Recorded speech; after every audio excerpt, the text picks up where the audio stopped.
there's a lot of overlaps between not only like the clothes that are in the show, but also clothes that are in the show and clothes that people wear on a daily basis, clothes that people that may not be in the Pan-African culture also wear. So there's a lot of overlap and inspiration that has been drawn from Pan-African fashion that can be seen in other cultures' fashion. But it can also teach us how expression is a means of gaining your own sense of who you are. You're listening to Speaking of Language, a podcast recorded at the Language Resource Center at Cornell University. Each week, we explore a topic related to language pedagogy and second language acquisition. This week on Speaking of Language, Jaida Anekwe discusses Cornell's Pan-African Students Association and their much-celebrated annual fashion show, AFRIK. Welcome to a new episode of Speaking of Language. I'm Angelica Kramer, the director of the Language Resource Center at Cornell University. And I'm Sam Lupowitz, the LRC's media manager. We are excited to speak with Jaida Anekwe, President Emeritus of Cornell's Pan-African Students Association, about AFRIK, their popular annual fashion show celebrating cultural unity and diversity across the African diaspora. We will learn all about what fashion can teach us about language and culture today on our podcast.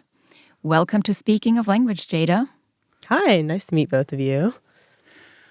So before we get started talking about all things AFRIK, please introduce yourself, your major, your role in PASA, and what's your background with languages, if any? Yeah, of course. So my name is Jaida Anekwe, as you said. I'm a senior in the Human Ecology School studying human development. And my background with kind of just PASA in relation to languages and culture and all that is I joined my freshman year as the freshman rep. I just noticed how PASA just brought a lot of people in the Pan-African diaspora together. So I decided I wanted to grow with this org. Mm-hmm. So sophomore year, I was vice president. And then junior and senior year, I transitioned to VP and president. I think not necessarily in terms of language, but in terms of culture, it's just been really cool to bring so many different aspects of Africans, African Americans, Caribbeans all together in one spot, and just seeing how all of us blend together and are able to share food, culture, sometimes language when we speak in other languages with each other. So yeah, it's been great this whole time. Awesome. Can you give us some more details about PASA and what you all do? Yes, of course. So we are a cultural organization on the campus, and our main goal is just to promote Pan-African unity. We throw events every couple of months, depending on, the climate and what we're able to, or, social climate and what we're able to pull together financially and all that. So we start kind of at the very beginning of the year with a BK chat, which is essentially a chat we have in Ujima Hall, where we all talk about kind of either controversial or just hot topics in the Black community at the moment. And we just get people's opinions. We have a panel of students that also share their opinions, and it's just kind of a collaborative space for us to talk about things like that. And then our next usual event is around November. We have Got Talent, which is a talent show. We bring in talent from here and neighboring schools in the area to just kind of have a America's Got Talent style talent show. Nice. And then the winners get a cash prize. Ooh. It's a really cool place for just people to show, what they can do, and for us to all be in the same space. Yeah. Just because, Cornell, it's very difficult not always having a social time. So for us to all be in one space to share talent is really cool. Towards the end of the year in December, we used to have this event called Wild and Out. We kind of don't do that anymore, but it's basically a spinoff of the TV series Wild and Out. We have two teams and they just kind of go head to head. It's just a funny, unserious kind of event for us to be in Cornell Cinema and do. Cool. And then this year we weren't able to do it, but we had Taste the Diaspora kind of last year, which is basically, this is one of my favorites personally.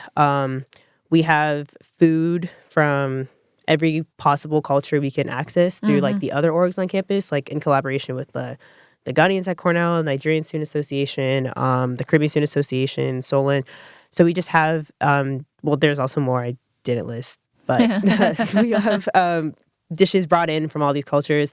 We are all able to try the dishes, and we have a rice wars at the end where we everyone blindly tests a plate of rice from each country. Oh, cool. And the winner just is the one that gets the most votes, and they're crowned rice royalty. Nice. So yeah, we had that last year in around February. And then finally we led up to AFRIK, which was our huge like fashion show in March. And then we usually try to end the year with like a Soul Fest, which is like a field day Nice. situation. Yeah. Awesome. So, perfect seg. Let's talk about AFRIK, Yeah. the fashion show that PASA puts on annually. This past spring semester was the 20th event. So, tell us about its history and its mission. Yeah, AFRIK, as you just said, started 20 years ago, around the time PASA was birthed. Its main goal was just to display, it used to be to display African fashion, back when PASA was known as the Coalition of African Scholars. However, we pivoted to like being the Pan-African Student Association. So now we use AFRIK as an avenue to show fashion from the Caribbeans, from African American culture, from African culture. So we have like streetwear, Ankara fabrics, swimwear that's Caribbean inspired.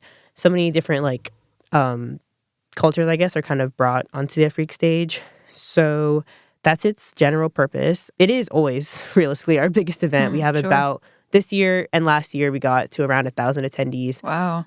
And it used to be in Duffield. It used to be like a smaller event. But over the past 3 years, we've grown. So now we're in Barton Hall. And we tend to sell out, at least for the past 2 years we've been doing it. So it's just an opportunity for attendees to like get dressed in their finest fabrics of their culture that they come from. And to see performances and fashion on stage from these cultures.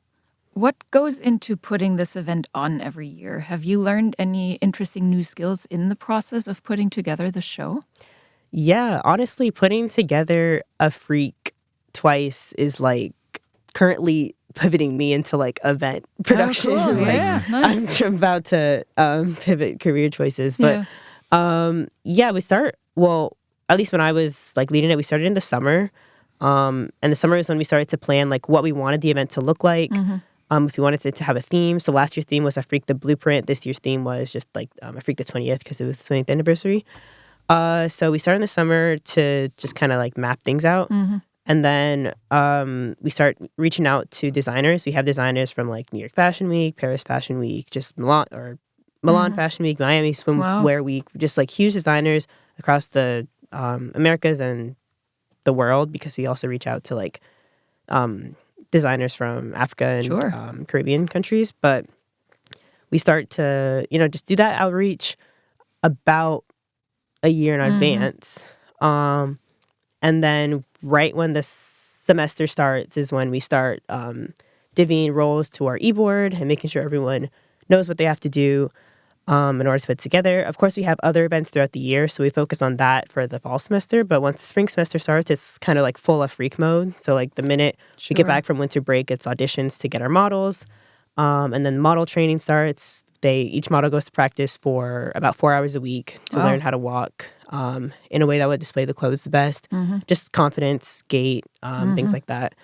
And that process simultaneously, like e-board is planning logistics and like getting Barton Hall together, getting all the decorations and all of that ready. So yeah, springtime is like full AFRIK mode up until March generally. And it sounds like you have some pretty big designers who get involved. How do you choose your designers and models? Yeah, the criteria is pretty broad. It's really just anyone that has Pan-African inspirations in their clothes. So if we see something that anyone on our e-board kind of resonates with, we reach out to them. We end up reaching out to like probably around 100 designers, and then we end up with like 8 approximately. So it's a kind of a combination of people that are willing to participate, of course, for competition, and what we think aligns with the AFRIK vision. Do e-board members model too, or is it Cornell students exclusively who model? It is Cornell students that we pick for modeling this year specifically, because our e-board was comprised of like a lot of seniors that have been on the board for a while. We had I don't know the exact number, but 6 to 8 senior models, which is e-board models, which is more than usual. But usually what ends up happening is that we have a cohort of models and they spend so much time with the e-board and they get to know us so well that they end up joining the board the next year. Nice. Yeah. So that's usually the order in which it happens. But yeah, this year we did have a lot of e-board members that ended up modeling. I was a model myself. This year, Wonderful. actually. Cool. What can fashion teach us about culture? What sort of values and ideas can it communicate? I would say a lot. Just being in the process for a while. One, that we have a lot of things in common. There's a lot of overlaps between not only like the clothes that are in the show, but also clothes that are in the show and clothes that people wear on a daily basis, clothes that people that may not be in the Pan-African culture also wear. So there's a lot of overlap and inspiration that has been drawn from Pan-African fashion that can be seen in other cultures' fashion. But it can also teach us, just about how expression is a means of gaining confidence and gaining your own sense of who you are. I've seen the models kind of transform over time just with the practices where they are imagining themselves wearing these clothes of just high caliber, I guess. And I've seen them become more confident, and then it translates to even more confidence on the stage itself when they actually have these clothes on. So I guess just kind of how what you wear can influence a lot about the way you carry yourself and the way that you're able to interact with the world. Yeah. So what design did you model at the last show? What did it mean to you to do that? It was really cool because I was backstage the entire time I was part of PASA. I modeled in, I think, in 4 lines. So Ray Jaite, he's been with us since my freshman year. He's also a New York Fashion Week designer. Really cool takes on leather and things of that nature. Also Shai Locken, who is is New York City based, but she's a streetwear designer whose clothes are just really, really cool and different because she uses kind of sustainable, or she reuses clothes to make new clothes. So it's a really cool take on fashion and sustainability, in my opinion. Yeah, I guess all the clothes that I got to wear just put me in a new perspective of now I'm the one on the stage instead of the one backstage. So seeing the audience's reaction to me and the other models walking out and seeing how they were intaking the fashion was also really cool. Nice. So it sounds like you don't really have any trouble filling the seats, but what would you say to someone to get them to attend AFRIK for the first time? Okay, if I were to tell someone to come to AFRIK for the first time, of course I would highlight who we're highlighting, which is the designers and the models. So, telling them the backgrounds of all the designers that we've been able to gather. And also that the models are their own peers that, also attend Cornell. But I would tell them just it's a really immersive experience and that they're going to be able to see really high-end fashion, really cool takes on streetwear and design and Ankara and swimwear and things of that nature.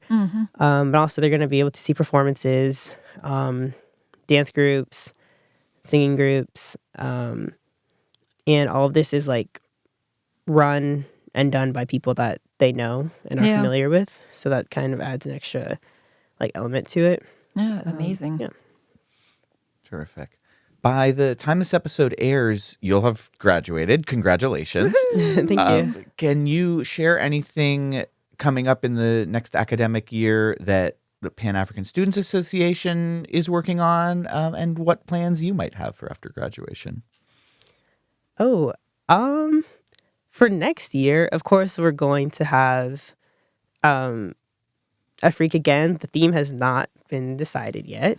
Okay. But we do hope to have more events that interact with the community kind of on a smaller scale. Most of our events have been larger scale, in the hundreds attendees-wise. But we also want to have some events that allow people to, interact one-on-one. So instead of, coming with your friends and then experiencing this thing with everyone, just kind of being able to meet new people within the Pan-African diaspora. So there's that we've been talking about doing for next year. And for me, I'll be in New York City. I'll be currently doing consulting, but yeah, we'll see, I guess, where that pivots in the future, if that pivots in the future. Yeah. Well, and you will probably be back for the 21st annual show, yeah? Yeah, that's the hope. Yes. Yeah, wonderful. Awesome. Jaida, where can our listeners find out more about AFRIK and PASA? So you can always find out more on our Instagram. That's just Cornell PASA, Cornell PASA. And we have an e-board post that comes out in the fall semester. So, following any of our e-board members on their stories will usually have a lot of information as well. And yeah, that's where you can kind of get to know PASA more. Terrific. Well, we really appreciate you taking the time to sit down with us and talk about all of the things with PASA and AFRIK. But before we sign off, we'd like to ask you for a word in a language you love, are learning, want to learn, that makes you feel inspired. What's that word for you? Ooh, I would say most of my language background with African languages is through song because I listen to primarily Afrobeats. So Minka, it's in a South African language. It's also the name of like a really popular South African song. It kind of means just like, give me energy, just give me life. So when I hear like Minka, Minka, Minka, Minka, that's like cue to start dancing. So I love that word. Terrific. Awesome. Fantastic. Thank you so much for speaking of language with us today, Jaida. Of course. Thank you for having me. Join us next week to hear from Hannah Scott Duker about translational justice and language's impact on political power in the global South. Until then, Auf Wiederhören! The Language Resource Center is located on the ground floor of Stimson Hall on Cornell's main campus in Ithaca, New York. Check us out on the web at lrc.cornell.edu. And follow Cornell LRC on Facebook, Instagram, and Blue Sky. Speaking of Language is produced by Angelika Kramer and Sam Lupowitz. Recorded by Sam Lupowitz. Original music by Sam Lupowitz, Dan Gable, and Joe Gibson. Thanks also to the College of Arts and Sciences at Cornell University. As a reminder, the ideas and opinions expressed on this podcast do not reflect those of the College of Arts and Sciences or any other official entity of Cornell University. We thank our listeners, and do stay tuned for our next episode.